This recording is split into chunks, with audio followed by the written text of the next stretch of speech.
Hello and welcome to SLP Full Disclosure. I am your host, Jennifer Martin, and joining me is my Newmanish sidekick, Jonathan Carey. How long have you been wanting to say that? So long. It's been I needed to get it out. For those of you who are not aware, Jonathan is a huge Seinfeld fan, and so I always think of him as Newman. Newman. I feel like I'm not very Newman. You're not. I'll let you have that. It's just one of my favorites. Newman. So anyway, but that's I needed to get it out. So now it's done and we can move on. You won't be sick now? I won't be sick. I'm going to be able to be okay now. Well, Jonathan, I'm so glad that you are here today because I want to run some things by you. And I am hoping these things are really helpful for our listeners because these are 5 ideas for preschoolers and young children. And honestly, I think this is an area where I feel like a lot of people feel almost intimidated with these little guys and they think, oh, I don't know what to do. I'm not sure how to keep them engaged. And they're very different. You can't work with a preschooler the same way you would work with a 5th grader. And so I want to share some of my favorite activities that I have done over the years with this age group and hope that they're helpful as people are getting the year started. Sounds good. I'll be the judge if they're good and fun. So okay, you're going to be rating these each on 1 to 5, good and fun. Okay. All right. So 2 scales then. I know. So. Jonathan, have you ever interacted at all with preschoolers? Yes. Actually, I used to work at a summer camp. Only one summer though. So, but preschool age kids love me. So okay. So you'll be able to really determine if this would have been. Think about that group. Would they have enjoyed some of these things? So, all right, we'll see. But also at the same time, I never went to preschool. So, well, you're going to be able to live that experience through this podcast. So I want you to, that's what I'm scared of. I want you to feel like you are reliving preschool as we talk about this. But I also think the big thing is that, again, I spent so much time working with preschoolers and I am a very silly person naturally. Like it just, as Jonathan may know, it's sometimes hard for me to be unsilly at times when I don't need to be. But so that comes very naturally for me. But I didn't really realize how much so until I started working with preschoolers. So my advice is if you are new to this population, or if you just need kind of a reminder, is this is where it's 100% acceptable and encouraged to be silly because these are kids that learn through doing and having fun. And again, they're going to learn more through the experiences versus sitting down and working on a activity on a table with a pencil and paper. Does anybody use pencil and paper anymore? I don't know. But either way, they're the kind that they need to do. And they love it when you're silly because it gives them permission to be silly too. So be silly, have fun. Find your inner child is kind of how I look at it. So, okay. And I also want to say too, before we get started, that I am not one of those SLPs that was ever able to really spend a lot of time creating activities. And I went to school with so many people and have worked with so many people that were so good at that. And they could spend so much time making these elaborate activities and things with Boardmaker. And it was just so much time and thought went into it. And I was not that person. But I also found that, so these things are going to be very practical, very easy, don't require a ton of thought and planning. There's one that does, but most of them are things that will not. So, and I find that the things that are simple with this age group almost are more effective because then there's just less steps. So, you ready, Jonathan? Oh, I'm ready. Okay. So the first one is, if you have worked with a preschooler, there's always the following directions goal. They will follow 1-step directions. They will follow 2-step directions. They will follow directions with prepositions. I feel like I've never had a preschooler that did not have that as a goal. And there's only so much you can do just sitting there and going over directions that they can practice and really understand. So what I have found that works really works really well, and it is really fun, it's good and fun, is creating kind of like a little mini obstacle course, either outside on the playground or even within their classroom. So I love working closely with the preschool teachers and finding a time when I can come in and almost be a center. Because oftentimes they're going to have the day broken up into, they'll have their floor time, they'll have academic time, but then they may have different centers. And I've always said, let me be one of those centers. And then I'll work with those kids on my caseload, but also other kids that are not on my caseload. So I have created kind of like obstacle courses where, and I shouldn't say obstacle course because that makes it sound more complicated than it is, but almost things like— Makes it sound fun though. It gives me more fun points, but it also, I don't want it to sound as complicated as I'm making it sound. So things like, I'm taking a marker and putting it under a book next to the bookshelf and almost saying, okay, ready, set, go. Here's your direction, and giving them, and what I like about it is you can do very basic. So if you have a student that is working on one-step basic directions, I can say, find the blue book or find the book, and almost kind of have them go do it. And you can even set a timer to make it more fun. And it's really fun in a group because you can almost break it up into teams of 2 and have them go and complete their task and come back. And then it's also nice because as they get better at it, you can make it more complicated. So go to the door, pick up the mat, and put a piece of paper under it. So it does a couple of things. I think anytime you can combine movement with this age group is huge. We all, not all, but many people learn better while being able to move and think at the same time. So, and I actually just read this book that was so fascinating.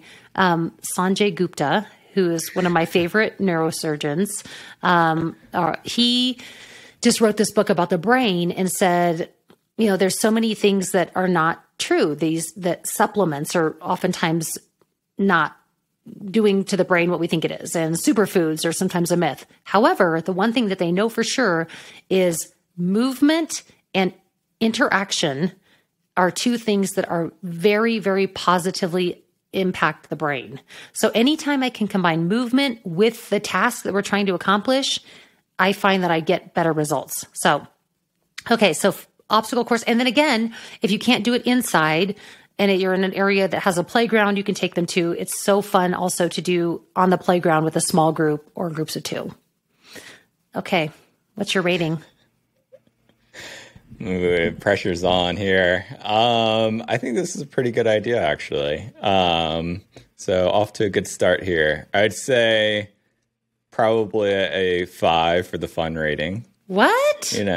Oh. Yeah, you get moving around, not just sitting in a chair. Mm-hmm. I think that's a really big thing. I know for whenever I was a kid, mm-hmm. It's like just being stuck in a chair all day is like miserable. So, and I'd say like, I'll say 4 on the good rating though. Okay. So, can't have it all.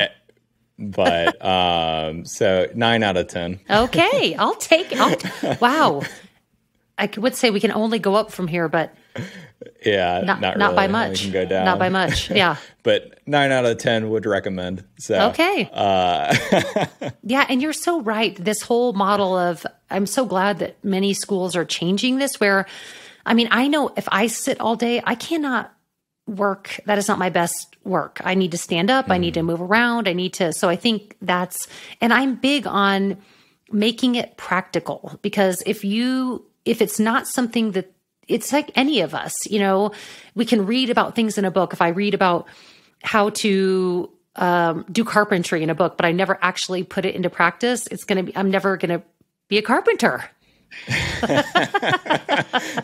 I never want you to build anything for me. I was going to say, it's called popsicle sticks and glue.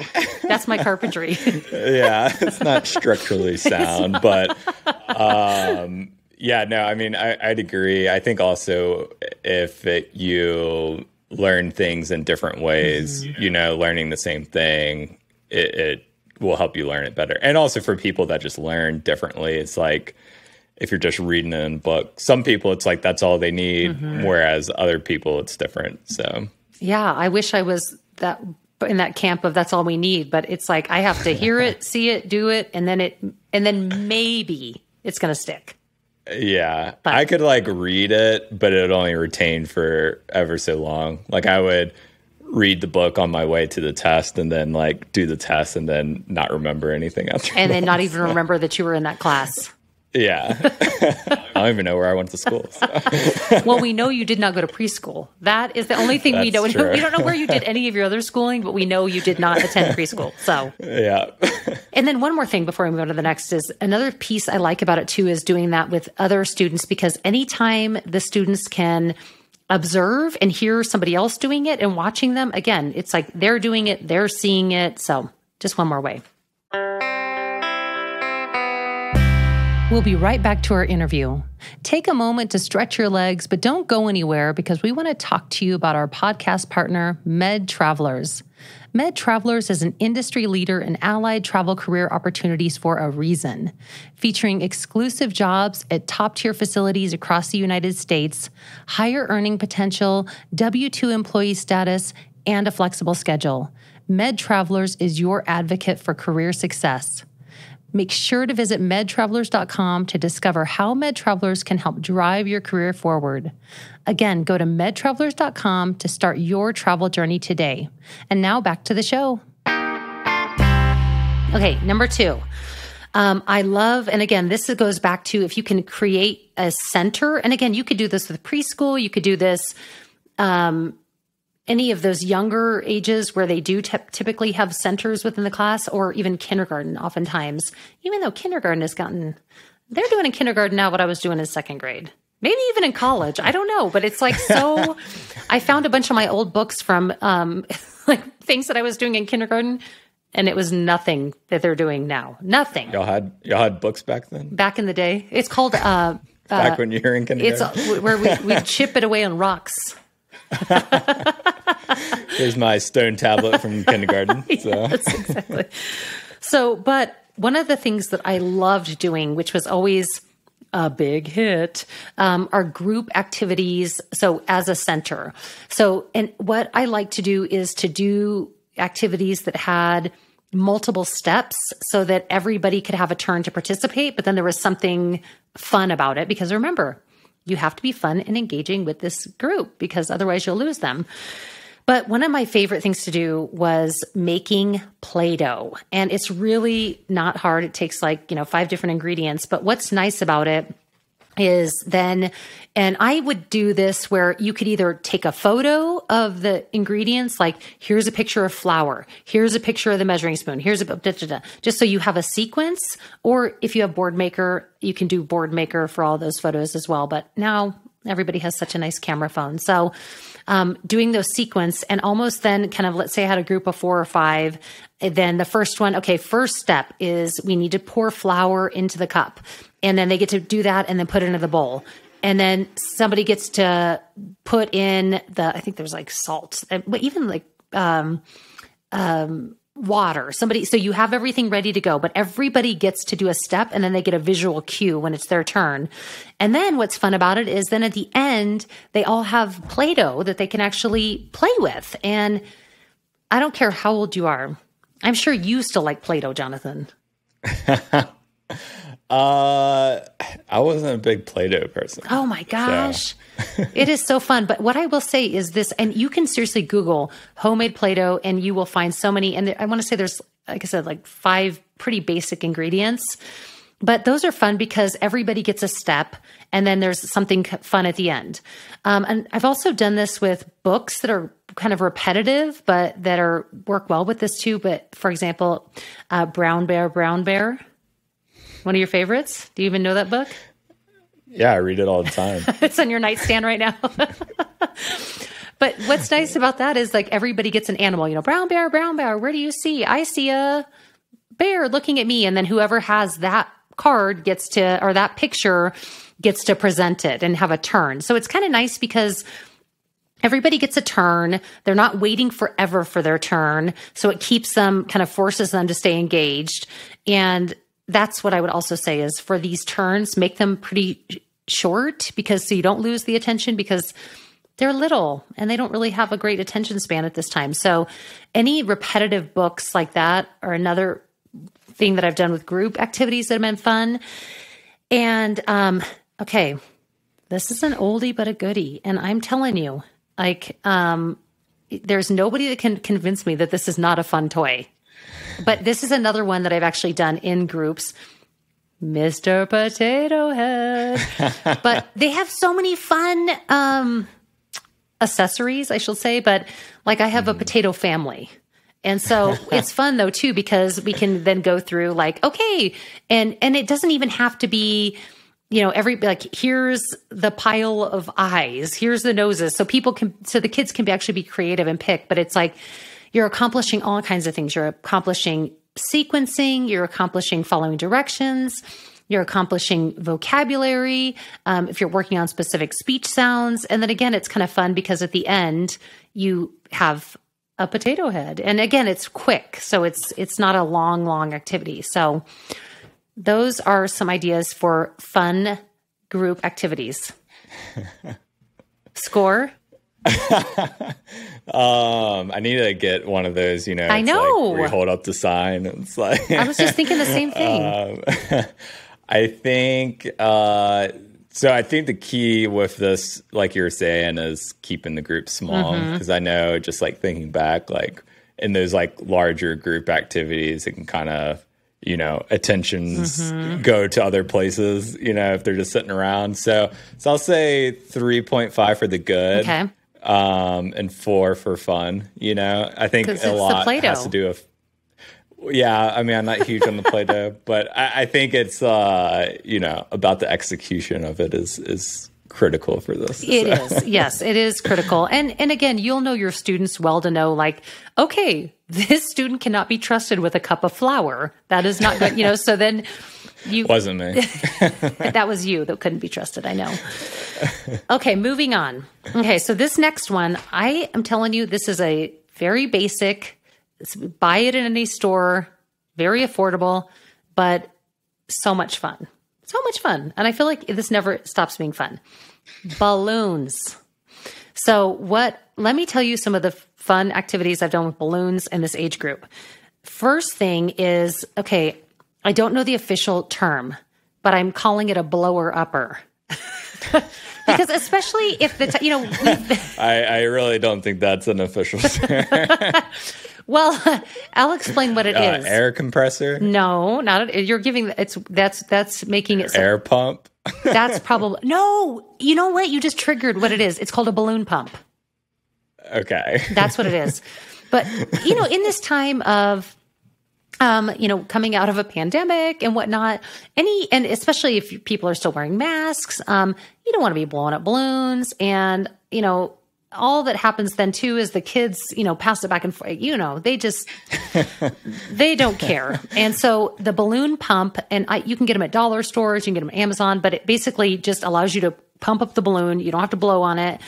And so what I always like to do first to kind of start it off and to really set the stage for fun. And again, you can't do this if it's in a classroom that's going to distract. But if you have, let's say, preschoolers in your speech room or outside or whatever, is what is more fun than blowing up a balloon and then letting it go? They love it. They love it. So I always kind of start, that's act one. Okay. Multiple acts. This is multiple acts. But again, that's also why you don't want to blow it up with your mouth, because then it just, the germs fly. So, and then what I love to do with balloons is there's so many things you can do with them and so many different areas you can target. But again, it allows these kids to get up and move and do the activity at the same time. So some things that I've done with them are I will work on directions with them. So let's say I have a red balloon and a blue balloon, and we'll actually, say, okay, I'm going to put them both up in the air. I'm going to throw them both up. Hit the blue balloon, and or we're going to hit the balloon 3 times. So they have to keep it up 3 times. So that is one thing. You can target a lot of directions. Or what I've actually done also is drawn pictures on the balloon with a Sharpie. So let's say I draw a picture of a dog and a tree. Then you can also say, again, targeting those directions, vocabulary. Okay, hit the tree. Now hit the tree. Now hit the dog. And so it actually, causes them to have to think, but they're moving at the same time. And it's something you can do. That's probably better to do with a very small group, because otherwise it can get out of hand. But then what I love about it too is then let them give the directions to you or to another student. So they have to be the ones saying, okay, hit the, and so they're giving those directions, because I think, again, them understanding it is one thing, but them telling somebody else how to do it is another. So I love that. And I can even doing, articulation, you can practice with that, because let's say you're working on a K sound. And so, okay, every time you hit the balloon, we're going to practice that K sound or a specific word. So it allows for a lot of repetitions without it feeling like, oh, another card, I have to practice this sound. So balloons and a balloon pump. I would say I would give this like 4s across the board, Okay. But you could have got a 5 if you said that you were going to inhale some helium and talk with a really high pitched voice. I mean, I'm trying to be a good model. Are you? I am. During these times, I'm trying to be a good model. So I will save the helium because, monkey see, monkey do. And so I don't want them going home saying, oh, with Miss Martin today, we were sucking in helium. That's a good way to start getting letters and emails and angry phone calls. It might have flown back in the day, but No, not now. Not now at all. Yeah. My parents wouldn't have thought twice about it. Like, oh, good. You have fun. Yeah. But you can't do that stuff now. So, and the only thing I'll say too is to you do have to go over the rules about don't squeeze it, don't sit on it, don't, because it's always fun and games till the balloon pops. Then people get mad. They get mad. Yeah. So, okay. So now moving on to the next one. Okay, so this is my next suggestion is don't, and this is kind of just across the board. It's a reminder to don't feel like you have to do therapy only in your speech room or only in the classroom or only.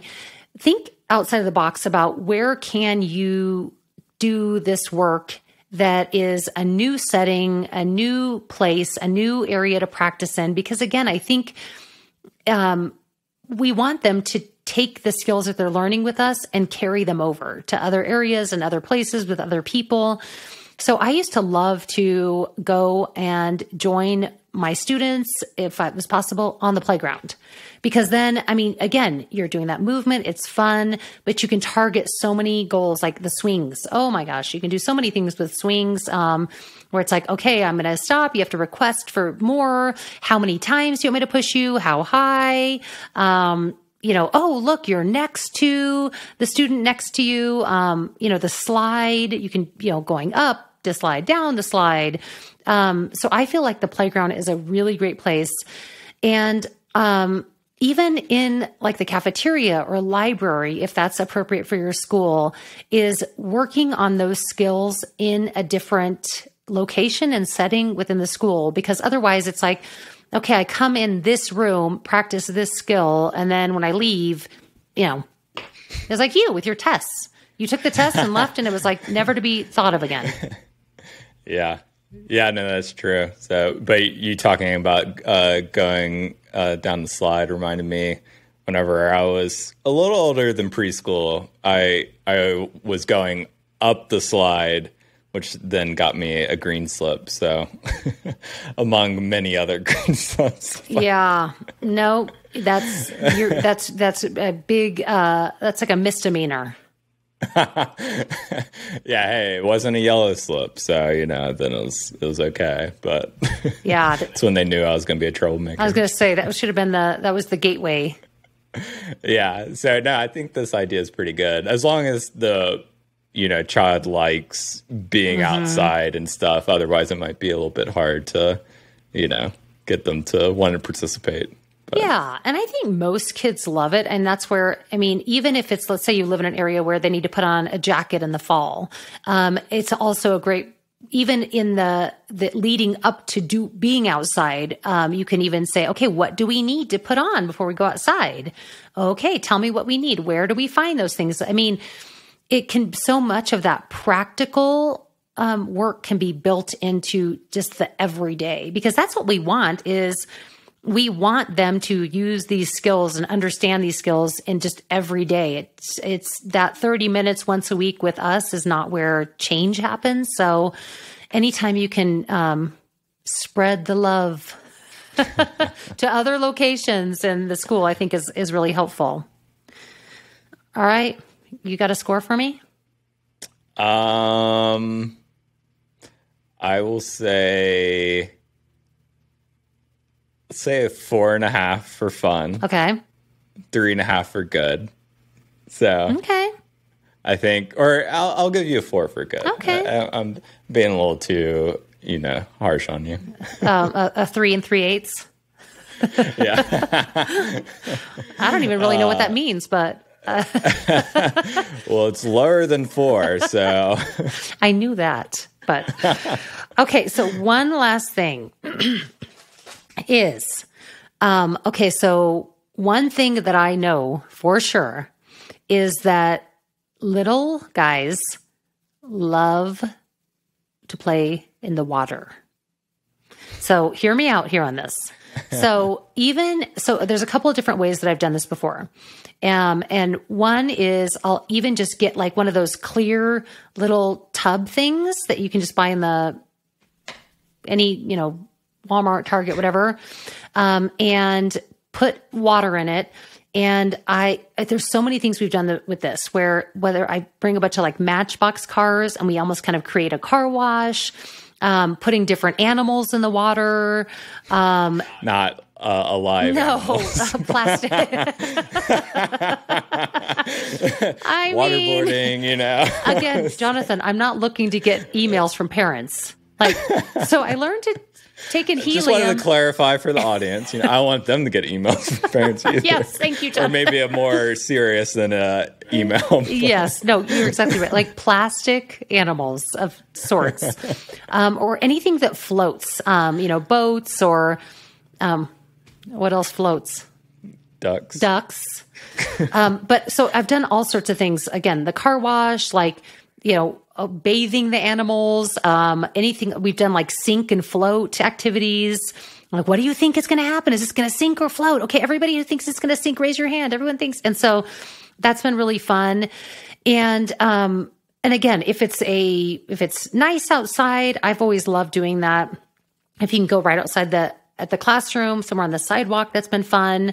If it's not an area where you can go outside, finding an area, someplace that's appropriate for that. I don't know if you can put a little tarp down or painter's tarp or something in the classroom, just so you don't leave a disaster for the school. But it's just so fun. I don't know. There's always just been this fascination with any sort of water activities, and they just have all these cool things right now too, where it's like you can dump water in and it creates the spinning wheel and I know I'm probably not doing a good job describing it, but there's so many things that are just plastic toys that work so well in water.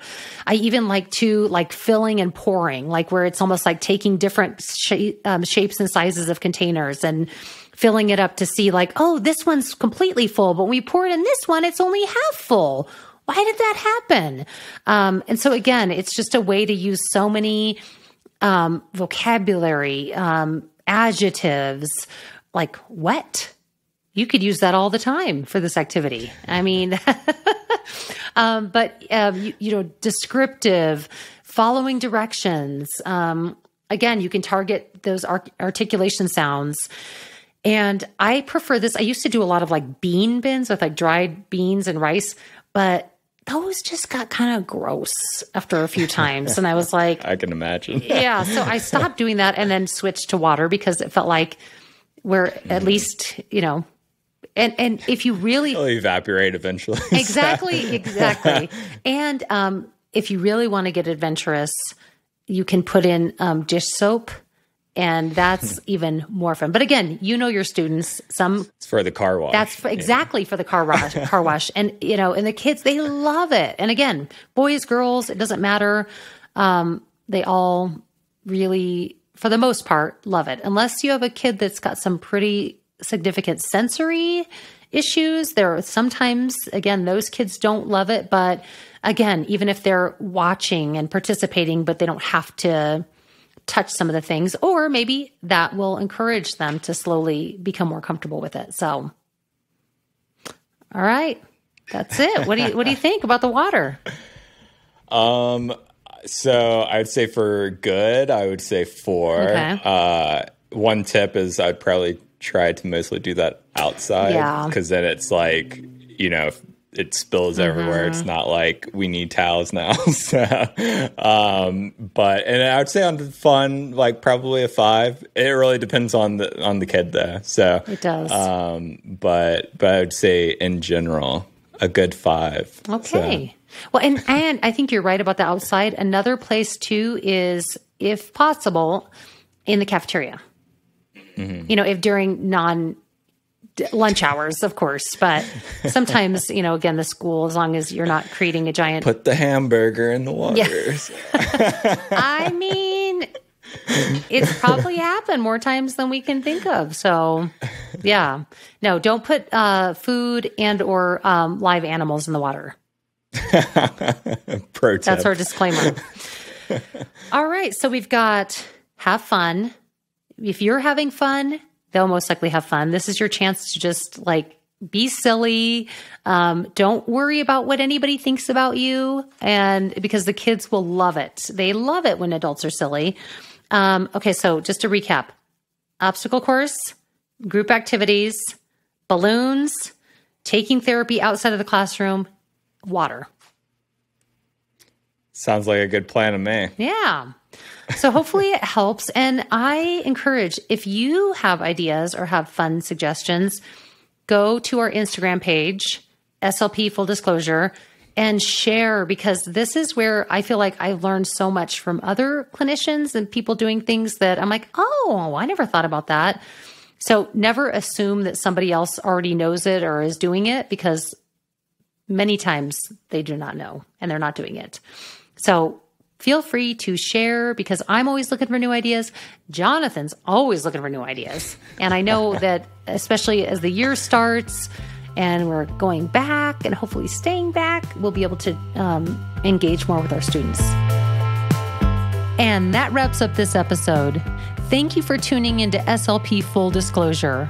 For more information about this episode, check out the show notes on our website at medtravelers.com/SLP Full Disclosure. And don't forget to leave us a review and subscribe so you never miss a guest.